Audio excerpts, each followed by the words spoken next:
Welcome back. All right, so we got one game in the books. We got 4 to go. It's in between the first and second period between the Carolina Hurricanes and the Philadelphia Flyers, which, spoiler alert, it's not a bad game. Sorry to spoil that for you, but hey. This was an interesting one in that Colorado comes into this one as the number one team in the league, right? And they've been number one on the power rankings board forever. They are not currently number one on the power rankings board. That has now been a spot given up to the Florida Panthers.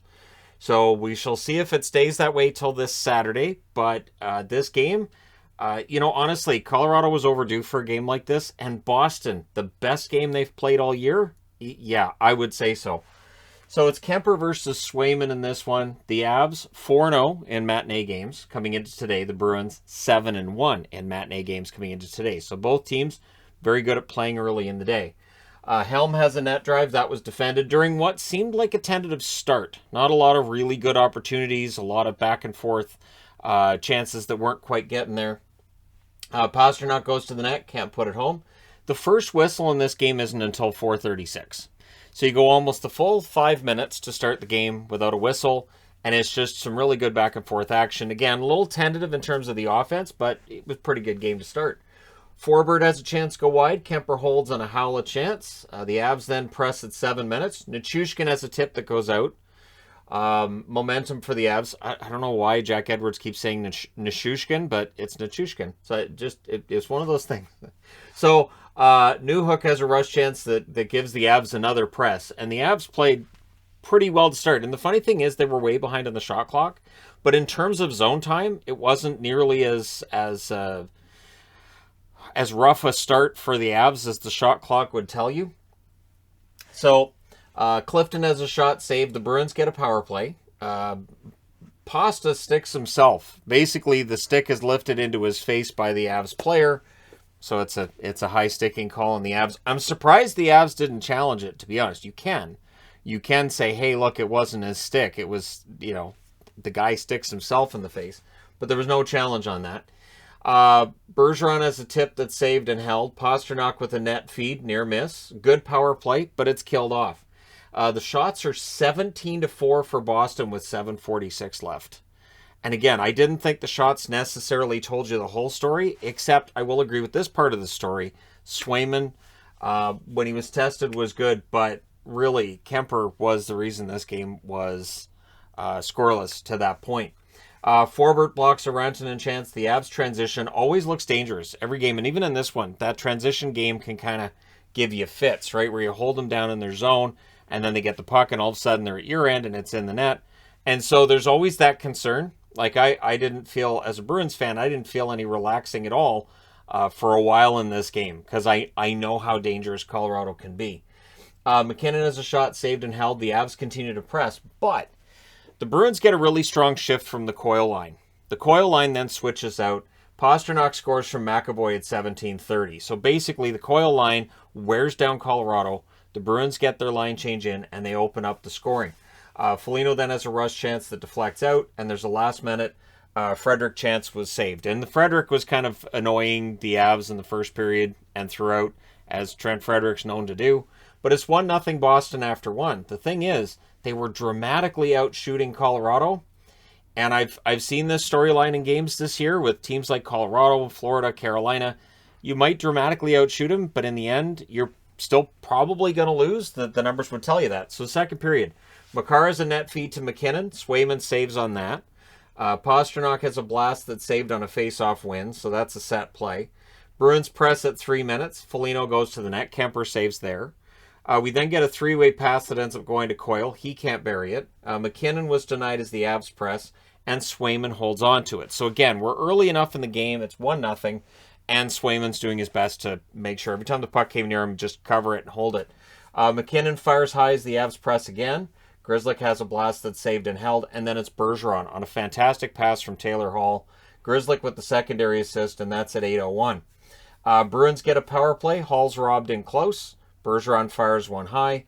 The Avs kill it off. They allow 2 shots. So the power play for the Bruins was kept off there. Taves has a chance that's saved and held, and then there's a power play for the Avs with 7:15 left. And at 12:58, McKinnon scores on that power play from Rantanen and Makar. And then the key thing is this. Now it's 2-1, and the very next shift, Landeskog has a rush chance that was saved. If, and again, it's that whole if thing after a game. If that had gone in, momentum shift, and who knows what might have happened. However, at 14:35, on a set play off of a face-off win, this time Pastrnak buries it from Hall and Carlo, and it was a great play by Carlo to find Hall, and then Hall to find Pastrnak. Taylor Hall loves playing with Pastrnak. And then this is where, so McDermott iced the puck that set up this face-off. And Jack Edwards said McDermott was dressed for revenge on Taylor Hall and that he had iced it. So I looked up the stats for McDermott because he talked about how he's got double-digit fights and all this.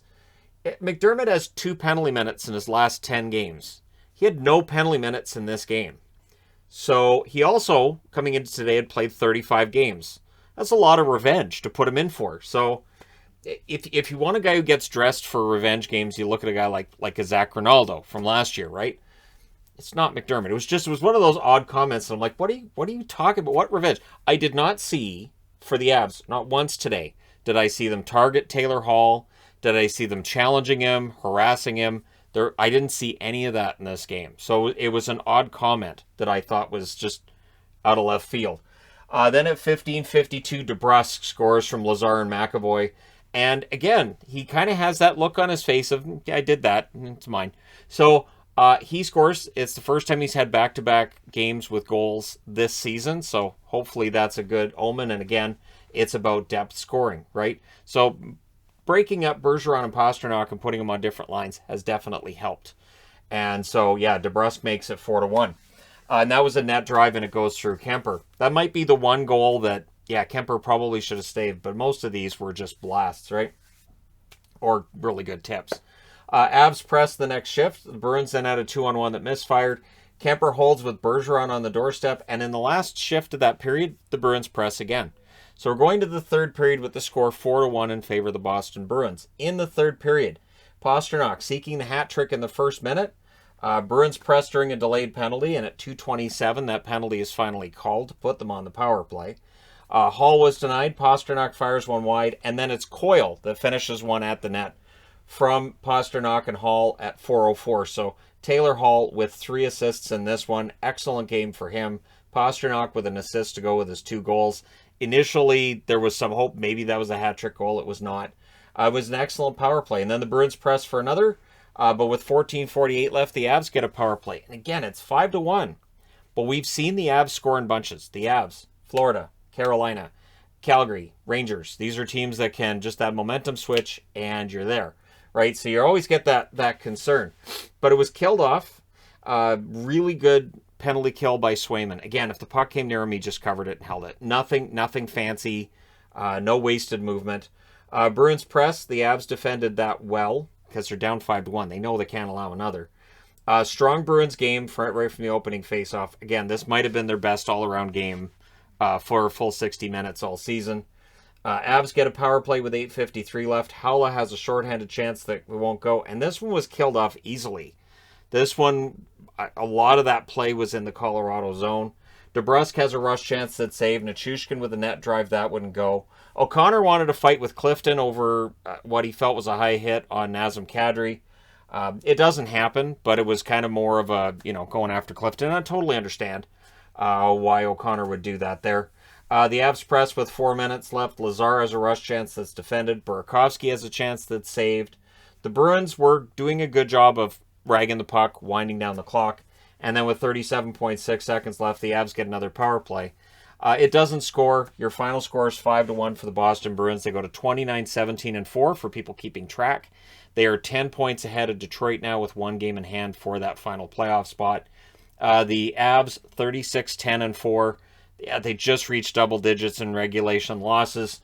It's not a huge deal really for Colorado. And again, they were overdue for a game like this.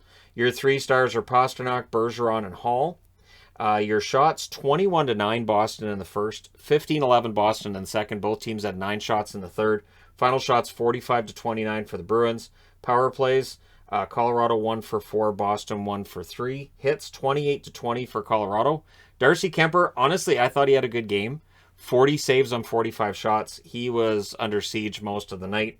or most of the afternoon. Swayman saves 28 out of 29. And for the record, McDermott, the hired gun for the game, the revenge guy, played 11 minutes and 9 seconds, which was more time than he'd played in his three most recent games, I believe. He was a -1. He had 3 hits, and he had 2 shots on goal. So there you go. Boston comes out with a really good game. We're 1/5 of the way through hockey for today. Let me know your thoughts in the comment section below regarding this game. Don't forget to hit like and subscribe if you're browsing your way through. You just happened upon this video. Thank you guys so much for watching, for all your support. I will talk to you again soon.